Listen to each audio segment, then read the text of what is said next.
What kind of poisoning cases that you encounter? Yeah, I'm among those who does not want to sugarcoat the truth. Around 40,000 people die every year in India. Every year, 40 to 50,000 people die.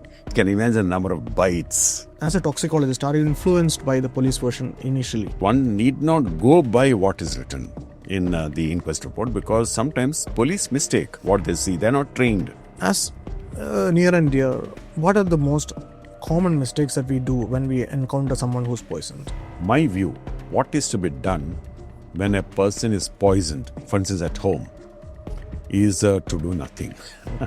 Once upon a time it was recommended, somebody is bitten by a snake, immediately, try and incise that area which is bitten by the snake, and try to suck the venom out. If you don't have a sucking apparatus, use your mouth and suck it out. All these kinds of things are supposed to be effective. Today, none of those is recommended. None of those you should be doing. 70% of the time, death does not happen in a snake bite case. There is no such thing as a non-poison. Everything is a poison. It all depends on the dose and mode of administration. Even something that you call food, if you take it inappropriately, it becomes poison to the body. In toxicology, there is a dictum: if in doubt, throw it out. Who does that forensic surgeon really work for? For the police, for the court, or the deceased person, or even for the truth? I think you hit the nail on the head. We work for truth only.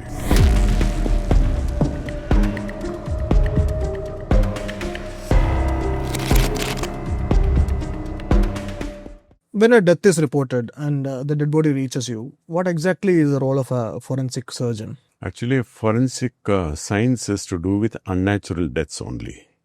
So when a body reaches us, it is most probably something to do with murder or accident or suicide. So it has to come through the police or the magistrate. So we have to make sure all the documents are in order and identification has been done, so that we don't tackle the wrong dead body. So we have to look at all these formalities before we start the actual process of autopsy. So once that is clear, then we get down to looking at the body, the clothing first, if that is present, and subsequently external surfaces. And then we start dissection, look at the interior. If necessary, we set aside some body fluids or tissues for analysis. Or if everything is straightforward, we give the opinion as to the cause of death, maybe even time since death and things like that, whatever possible that can help in investigation. So having said that, who does that forensic surgeon really work for? For the police, for the court, or the deceased person, or even for the truth? I think you hit the nail on the head. We work for truth only. We don't really work for anybody, strictly speaking, even though the cases generally come from the police or the magistrate, and finally it goes to the court. And deliberations are done there. So finally, everybody is working for the same thing, isn't it? To find out the truth in a case, because we are talking of unnatural death, some foul play, things like that. We need a clear-cut elucidation as to what happened. That is the truth. So, in short, all forensic experts, scientists, pathologists, medical experts, all work for truth.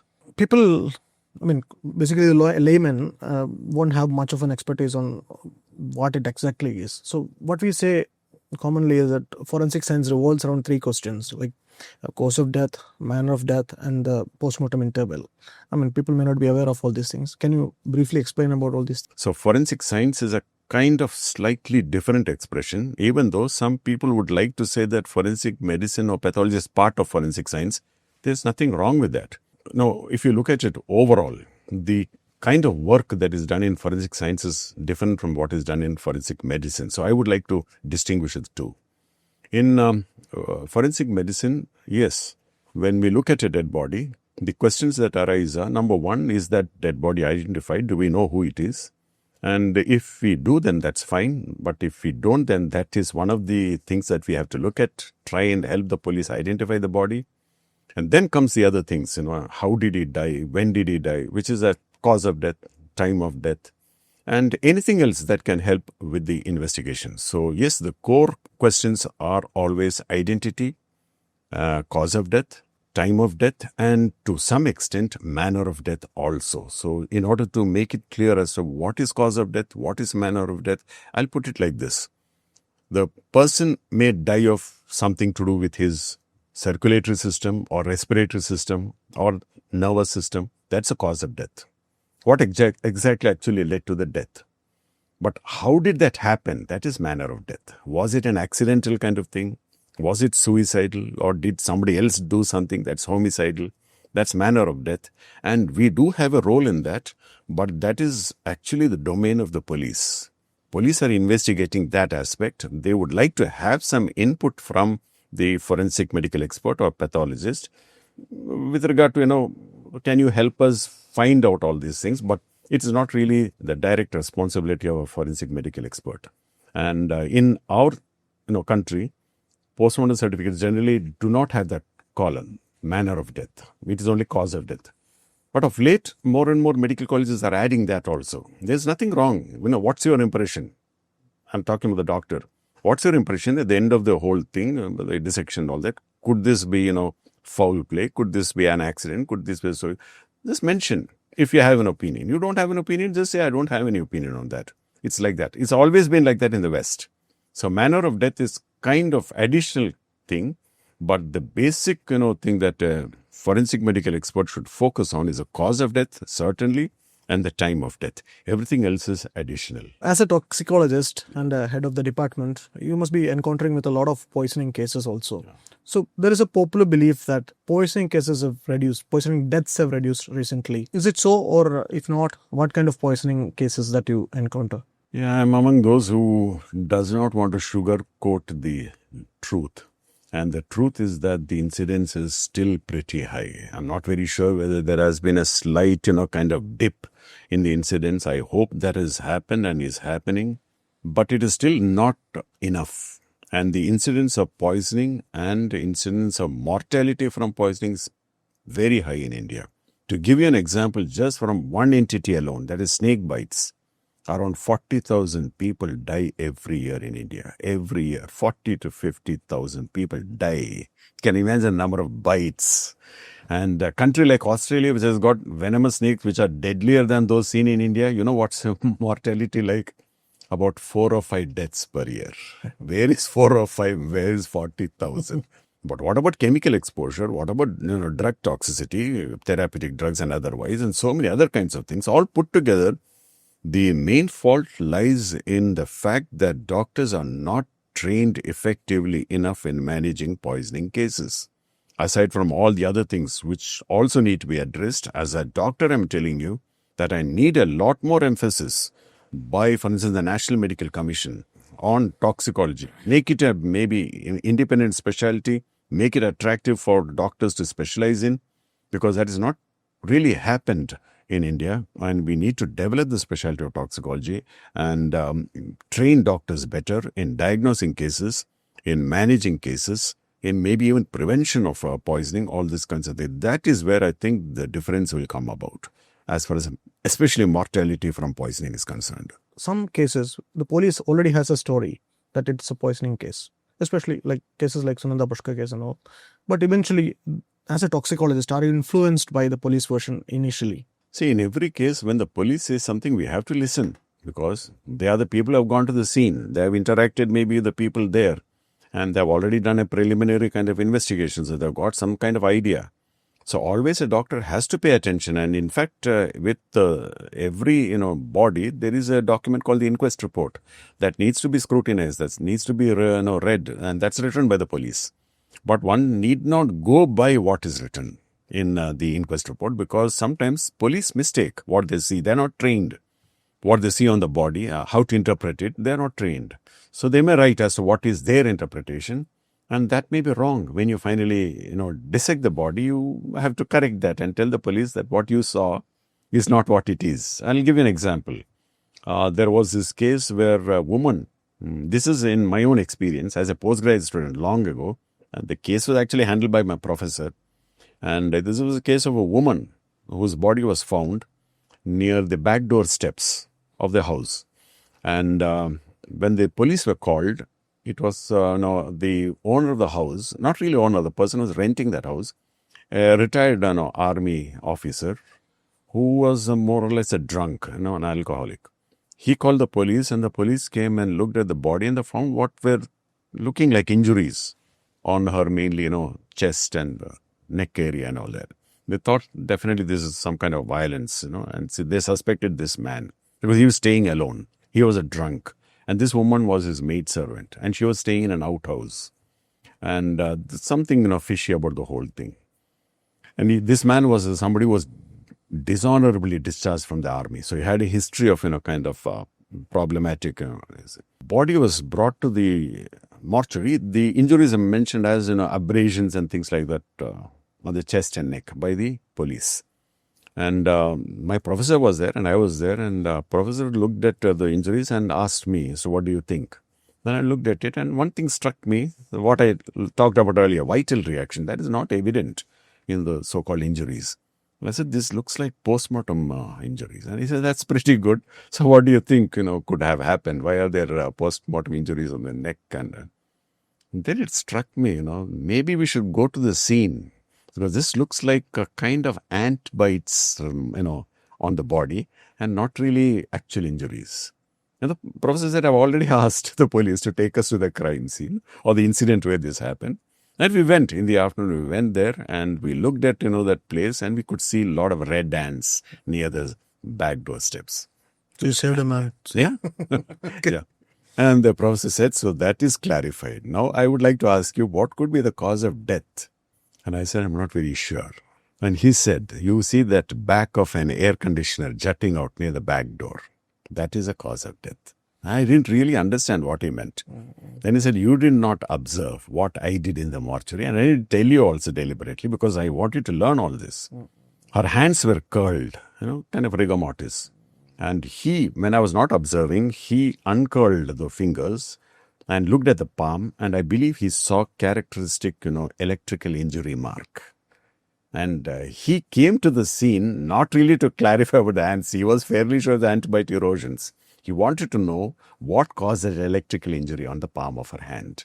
And when he saw that AC, that unit, he asked for some police, officer there to test us to find out if there's a leakage of current. And he said, yes, there is a leakage of current. So that was a case of yes, and he said that this woman, in the night, for some reason, came to the back door, maybe summoned by this army officer that police has to investigate.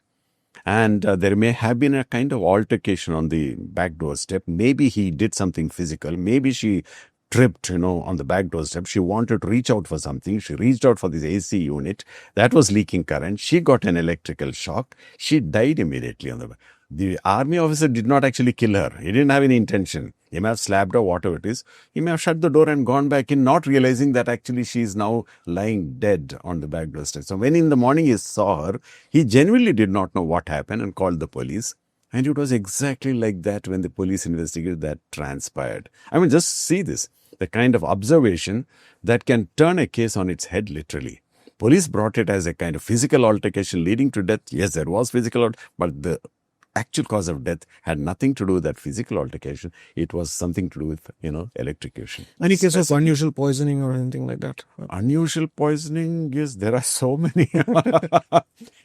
To pick one, it may be difficult, but still, since you asked, I'll tell you just one case where somebody from Bangalore, actually, young man, an IT professional who was married, and he started suffering from some illness, looked like something neurological. And he approached so many hospitals in Bangalore. He used to get some relief and then goes back home. And then again, after some time, he gets the problem. And then finally came back to Kerala. He was actually a Kerala man. And he happened to consult somebody in a major hospital in Kochi, not the hospital where I am working, another hospital, where incidentally my daughter was doing her post-graduation in medicine. So she came upon this case. And it is not her case. She's studying and this is a consultant. But she observed something in the person. And because I am her father and she knows a little bit more toxicology than most people, she felt that some of the lesions she's seeing is not really coinciding with the illness that is being suspected. And she told me, this and I said, get those images if possible, what your lesions you're talking about. So she showed me on her phone images, and it's to do with skin peeling from the palms of the patient and also the soles and all that. And I said, you're right. This doesn't look like a neurological disease. This looks like chronic heavy metal poisoning. It could be arsenic. It could be most probably, in fact, arsenic. Could be anything else. So I think you need to look at it from that angle. And when the consultant was told about this, by my daughter, he said, yes, certainly let us investigate. And the sample actually we only analyzed finally, and it came as very high for arsenic. He was being poisoned deliberately at home by his wife with arsenic. We think all this is in fiction, but not true. And he filed a police case after that. Okay. And the police located the arsenic in a small container from the house, from a hidden, part of the house. And the wife, I believe, confessed actually that she wanted to marry somebody else and she wanted to get rid of this person. I don't know finally what happened, but this is just an example to show you that sometimes what you think is straightforward an illness or something like that can be actually poisoning. Fact is stranger than fiction. Yeah. Yes, absolutely. How can you plan your protocols and your procedures so that no poison is going past your tests undetected? That's what I'm saying. If I now tell you there are some poisons which I may not be able to detect, then that can give rise to certain complications. Yeah, I don't want to give any so I don't want to the killers. Yeah. Exactly. So what I would like to say is much of the time, today toxicology is advanced to that extent where if a doctor is alert to a possibility, if he has got an index of suspicion, yes, almost all cases can be detected. The problem lies not in detection. The problem lies in doctor not being alert enough, suspicious enough that this could be a case of poisoning, and then investigating or asking the police to investigate on those lines. So it is I think, an issue of a little bit of ignorance more than anything else, not really the capacity of the laboratory to detect or not be able to detect poisons. I think most of the poisons can be detected. You touched upon arsenic.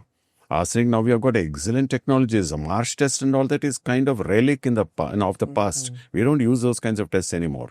That's a starting point. Today we have got excellent tests which can detect traces of arsenic. As near and dear, what are the most common mistakes that we do when we encounter someone who's poisoned? My view, what is to be done when a person is poisoned, for instance at home, is to do nothing. You should not really start trying to make the person vomit and, put finger in his throat or, give some salt solution. All those kinds of things were recommended in the past, not today. Giving banana, things like that? Yeah, that's what I'm saying. If it is kind of a corrosive chemical that was taken, person is having a lot of, irritation in the mouth, in the throat and all that, you can try and relieve it by giving maybe a little bit of milk, sips of milk or some cold water or maybe crushed ice, things like that to soothe. Not really talking here of getting rid of the poison, but soothing the pain and things like that and making the patient comfortable. The key is to reach the patient as fast as possible to nearest medical facility. And in the process, if you would like guidance, then we have, today's poison control centers like the one we have in Kochi, which I am heading. We have 24/7, poison control, poison information service. Anybody can ring up that number and we will tell the person concerned, depending on what kind of poisoning it is, what should be done, what should not be done. So today the emphasis is on not to do unnecessary things which can complicate issues and maybe harm the patient more than cause benefit. So vomiting and all that, yes, inducing vomiting, it's fairly easy to do and the person is already, in a kind of nauseous, kind of situation, make him vomit, no problem. But don't do anything that can actually cause problems. That is our information. We have something called activated charcoal today, which is easily, something that can be purchased, even online. I would recommend, households to stock this. It's a kind of a black powder and it prevents absorption of poisons which are swallowed if it is taken within 1 hour or maximum 2 hours of the incident. And if somebody has it at home, it's a very ideal thing, much better than an emetic, in a situation like that.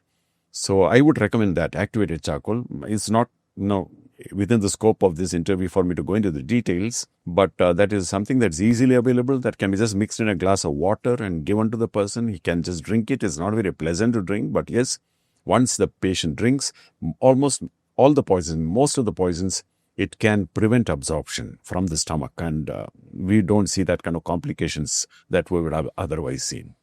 Aside from that, it's again reassurance, making the patient comfortable, getting advice as fast as possible if you have access to that kind of information, and don't go Googling, all kinds of websites, and that's a dangerous thing because we don't know what kind of advice is being offered by who on the net. A lot of charlatans there.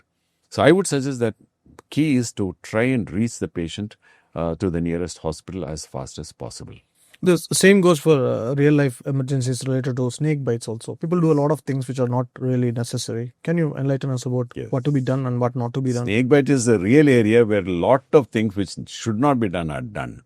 Once upon a time, it was recommended, somebody is bitten by a snake, immediately, try and incise that area which is, bitten by the snake, and try to suck the venom out. If you don't have a sucking apparatus, use your mouth and suck it out. All these kinds of things are supposed to be effective. We used to call that incision and suction. Then there was also a recommendation of applying a ligature, a tight ligature, a little bit proximal to the bite site. We call it tourniquet. And, that will prevent the absorption into the circulation and things like that. Or apply some ice to the area to minimize absorption, or some chemicals, all kinds of things. Today, none of those is recommended. None of those you should be doing. No question of tying any tourniquet. No question of incision suction, no question of application of anything except maybe washing lightly with water, maybe with soap, but even that is not necessary. And again, the key is reassurance of the victim. Very important. We call that verbal anesthesia. And that can help a lot, because a person who's bitten by a snake, because of all these kinds of ingrained, beliefs, we feel that moment you are bitten by a snake, your death is imminent. Whereas in reality, around 350 species of snakes exist in India. Hardly 50 to 60 are venomous. Vast majority are non-venomous. And even a venomous snake, if it bites, may not lead to death for various reasons. We call many of these bites as dry bites. Maybe venom was not injected, or even if it was injected, it went out of the wound because the bite was not effective. So many things. So much of the time, actually 70% of the time, death does not happen in a snake bite case. And if it happens, some of the cases, tragically, are to do with what happened at the scene, which should not have happened. And that is people around, getting panicky and then increasing the anxiety of the person, and the person goes into shock, neurogenic shock. That can kill. There are a lot of poisonous substances around our households, normal pans or things, usually ingested things that are poisonous around our household. You have to be careful about especially when you have toddlers around. Long ago, I think, person named Paracelsus, who was actually an alchemist, said something which remains true till today, and that is, there is no such thing as a non-poison. Everything is a poison. It all depends on the dose and mode of administration. So even something that you call food, if you take it inappropriately, it becomes poison to the body. So yes, right from the beginning, I think we need to train our children and ourselves also, that whatever we come across that we don't know much about, we should not be unnecessarily touching it or tasting it or doing anything with it. So the key is safety always, precautions. In toxicology, is a dictum: if in doubt, throw it out. That is, if you have got something in the house that is not really required and you don't know as to what exactly it contains, get rid of it, because we never know as to how it may affect their health. So toxicology is like that. It is all-encompassing in our lives. We never know as to what we come across that could harm our health, and therefore precaution is the key to everything in toxicology.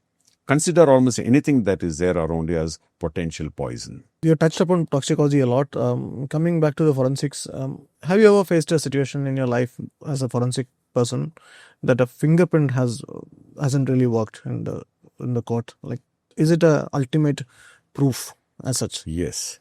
Fingerprints, that is a system of fingerprinting that we refer to as dactylography, has been around for more than 100 years, and it is virtually foolproof. I can't think of a single case where two people who are unrelated had the same kind of fingerprints and that they matched exactly. Even in identical twins, whether you believe it or not, fingerprints can be different. Mm-hmm. Not the basic pattern, but the minutiae, as we refer to, the small things that actually you are looking for when you distinguish fingerprints. There can be differences even in identical twins, leave alone fraternal twins and people who are related but not twins. DNA fingerprinting can be the same in identical twins. But this dactylography is the one that can distinguish. So fingerprints, unless there's some error on the part of the person handling the fingerprints or interpreting, the fingerprint pattern or whatever it is, if that happens, yes, it can fail fingerprint evidence. But the principle behind it, it has not failed. The same thing with the DNA fingerprinting. Do you think it's an absolutely foolproof thing? Can it be contaminated? Or if it is contaminated, can it be found out later? See, when you talk of contamination, you're not talking about really the principle behind the technique. The principle behind DNA fingerprinting is as foolproof as the principle behind dactylography, the conventional fingerprints. Nobody has ever really proved that two DNA patterns, two different unrelated individuals, is exactly the same. And we are not looking at just one or two parameters when we look at DNA fingerprinting. We are looking at several, as we call loci, different parts of the genome of a person. And we are looking at similarities on all those loci. And the minimum, if I'm not mistaken, is about 14 to 16. So you can have one locus which is the same in two individuals. You can have two loci, you can have three. But as you go on adding more and more, the chances of all those being similar exactly in those locations, virtually nil. It works like in 1 in billions or 1 in trillions. The possibility that two DNA fingerprints can match exactly. Principle is very sound. But when it comes to contamination, yes, that is a big problem in DNA fingerprint. Contamination. Somebody else's fingerprint, that DNA fingerprint, contaminating a sample is always an issue. So once that happens, the whole credibility of that evidence is gone. That has happened in high-profile cases like O.J. Simpson. I think many people will have heard of O.J. Simpson case where he is alleged to have killed his ex-wife and boyfriend in a most brutal fashion. And virtually it was certain that he did it. There was very good evidence against him, including DNA fingerprinting, strong DNA fingerprinting. Everything demolished in court by the prosecution because it could make it clear that the way the samples were collected, processed, analyzed, lot of deficiencies. And they concentrated upon that. They didn't attack the principle at all of DNA fingerprinting. They were very clever. They were attacking, the human error behind collection, processing, interpretation, and they succeeded.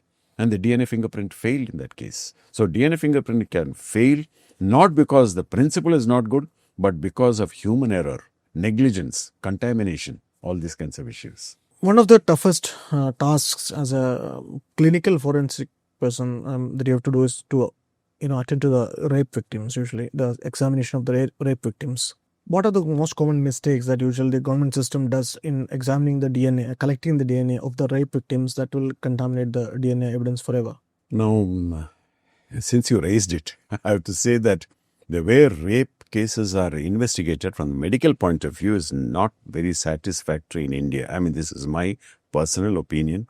And I need, things to change because the conviction rate in rape cases, as you are aware, is not very high in India. That is terrible. And one of the problems is the way it is scientifically investigated because when it comes to a rape case, there is an accused, there is a victim, who we call survivor today. We don't call the person as a victim. And the accused is almost always brought to a forensic medicine department and the examination is done by a person who is qualified in forensic medicine, trained, and the examination most of the time is okay. But the problem lies with the survivor or the victim. She's taken most probably, most of the time, to a lady doctor because of certain, kinds of sensitive things here. And the lady doctor may not be somebody who's qualified in forensic medicine. She may be a gynecologist or obstetrician, not much training in forensic aspects. She may be a very good specialist in her field, that is gynecology or obstetrics, but not really in forensic aspects. And much of the time, it is a doctor like that who's examining the victim, the survivor. And you tell me as to how much can she get by way of evidence from the survivor when she is not trained to look for something. When you do not know what you're looking for, you're likely to miss it, isn't it? So this is the biggest problem, that the survivor, the victim, is not being examined in many a case by somebody forensically trained to do so. And that has to stop. Now we have so many, ladies taking up forensic medicine, not like once upon a time when, women used to shy away from this specialty for various reasons. Today, for instance, look at Kerala. Some of the best forensic experts have been, women. And they are, still a very strong, kind of component in forensic fraternity. So you have a lot of women specialists in forensic medicine. They should be examining cases of, rape victim or survivor. And I think to some extent that's happening in Kerala. Most of us make idea about the forensic medicine by means of depiction in media. How wrong you think media gets forensic in the movies and series? Yeah. Don't get me to speak too much on this because I may condemn the whole thing. Yes, especially when it comes to Indian films, I'm sorry to say, lot of what is shown as, forensic investigation or whatever it is either primitive or totally incorrect. And the problem is much more, unfortunately, in Hindi films, so-called Bollywood films, more than regional films. For instance, films that come out of Kerala, if you have watched, which I've touched upon, forensic aspects and all that, and I find, yes, some research has been done, and what is being presented is more or less authentic. Because I think in Kerala film industry, when somebody has a script that touches upon forensics, they do consult specialists. I have myself been consulted. I'll not tell you the names of the films. It was something to do with the poisoning and all that. They have consulted me, have asked me over phone at least, saying that this is the scenario. Can you tell us as to what are the things we should take care of to make it realistic? That kind of, I think, trouble we don't see being taken in other kinds of films like Bollywood films and all that. Sometimes rubbish is shown as if, recently in one movie, I saw someone calling a forensic surgeon to ask about some poison which can be used to kill someone, and he's telling him. No, again, since you raised this, let me tell you, one of the biggest myths that are perpetuated in films as if, this is how it is to do with the time of death. Much of the time, the doctor who examines a body, very impressively says that death occurred at 11:30 p.m. last night. There is no method to say that this person died at so-and-so time. You cannot pinpoint it. Or, saying that this death happened exactly 6 hours before autopsy and all that. Those are all absolutely myths. We can give a range that death occurred last night. It's basically usually based on the food in the stomach. A lot of things come into picture. How do you decide the type? It's mostly postmortem changes. When a body dies, it starts to change, and we have that term ashes to ashes, dust to dust. So it's a kind of process. Death is actually not an event. It's a process. Somebody, stops breathing, circulation stops and all that. From that point on, the body transforms slowly, decays, until finally it merges with the environment. So in that process, many of these, kinds of things happen in time-bound fashion. So that, as to how much time does it take for the body to cool? How much time does it take for the body to stiffen? How much time does it take for signs of putrefaction to develop? If you know all that and you see those signs on the body, you can get an idea. Yes, so many hours have elapsed, so many minutes have elapsed, so many days have elapsed. So that's what I mean. You can get it in ranges. You cannot get it in pinpoint in a kind of fashion that, this particular thing that I'm observing happens exactly 5 minutes after death or 1 hour after death. Approximately. Something else was interpreted out of the body, which was not the real case because of the misinterpretation of the coroner. See, let me again say something which is a fact, but which may not be well known and maybe slightly, kind of disturbing to people. In India, whether you believe it or not, up to 50 to 60% of cases which are autopsied by doctors are done by non-forensic qualified doctors, whether you believe it or not. Many a times just an MBBS doctor, or it may be a doctor who is specialized in some other specialty like even ENT or ophthalmology or dermatology, because lack of specialists.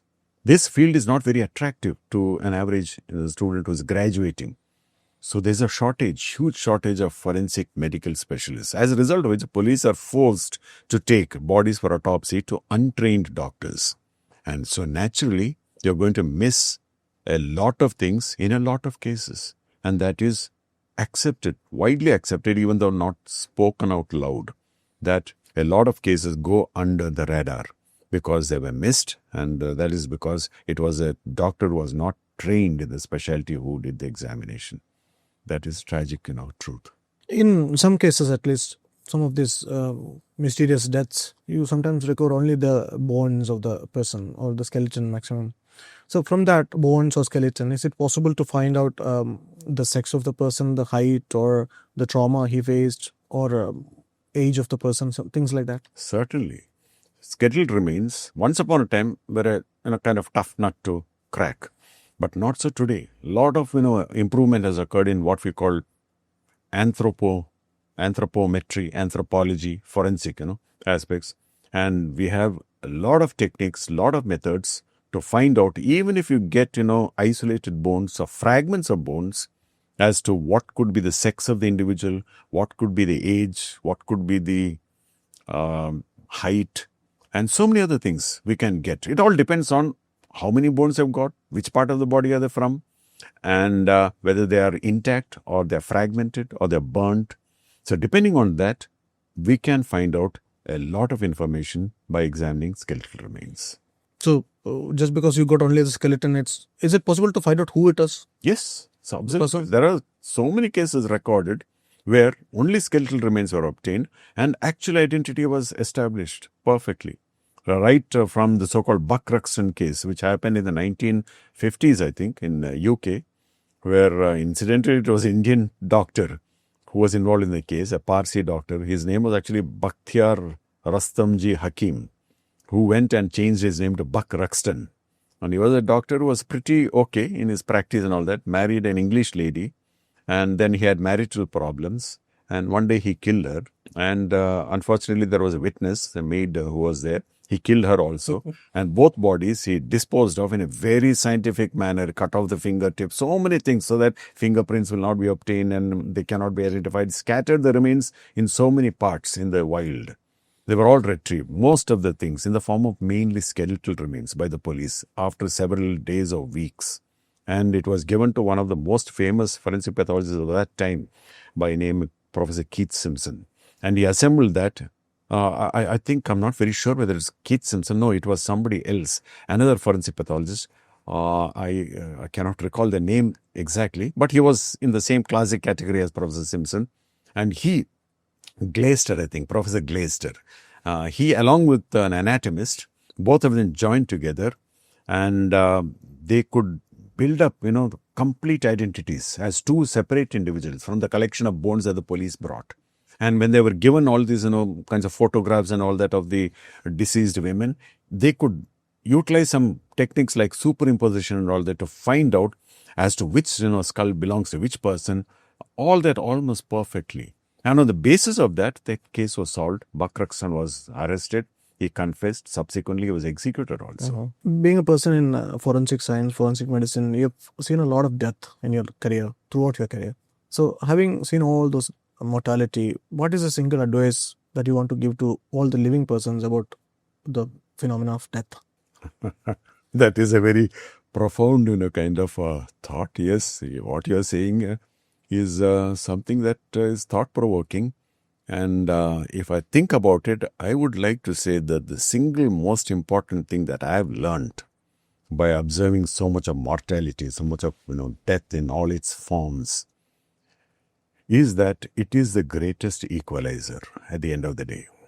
Whatever you may be in life, you may be a king, you may be a powerful politician, you may be a ruler, you may be a pauper, you may be somebody from the street, but when death happens, you are the same as the next person who died. Everything becomes equal.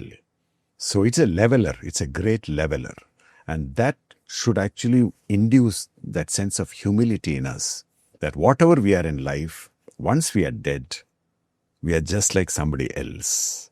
And that is all the message I want to give to everybody, that when you are living, keep this in mind and don't get carried away by, what you have done, achieved, or whether your kind of status, above somebody else's. Nothing matters really at the end. When everything comes to an end, you are going to be just like the next person. So it's a leveler, it's an equalizer.